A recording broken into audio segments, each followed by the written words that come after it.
I have a confession to make. I don't share it with too many people, however, because they might debate the state of my mental health. I have some of the best one-on-one conversations with myself in ladies' room mirrors. I am my own one-person board of directors. Join me if you would in a company where I was currently a sales rep at the time. I had just lost a major sale. As you can imagine, I am feeling pretty low at that point.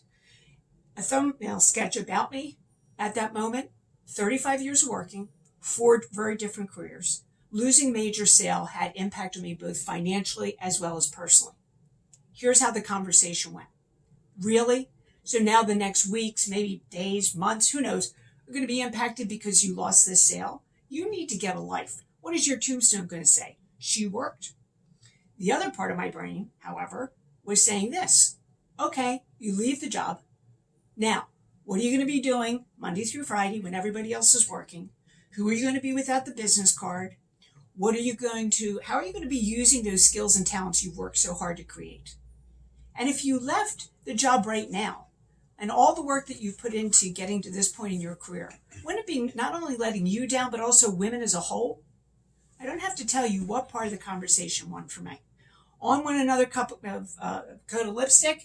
Back to the office I went, and to work on the next sale. You know, hindsight 2020, right? We all have those hindsights. Here are some of the learnings that I wish I had known at that moment that I know today, and the lessons that I hope that you'll take away from today's session. Here goes. First, I would have loved to have known where I was at that point in my life, specifically the role that change and transitions make in a woman's life. I would have loved to have understood what were some strategies that I could employ to get through that transition period. Certainly, I would have loved to have known what the heck an intentional life is and what were the 4 underlying concepts that I had to put in place in order to live one. And finally, I would have loved to have gone back to my office that day and home that afternoon and begun working on my own intentional life plan. So here's what I'll guarantee you. Join me for the session coming up, and I promise you, you'll learn all those things and then more so that you can start living your own intentional life. Or you can be like me. Go back to your desk, work on the next sale. As Abraham Lincoln once said, the best way to predict the future is to create it. I welcome you to join me. I'm looking forward to seeing you. And before then, remember, you've got this. Thanks so much. Enjoy the day.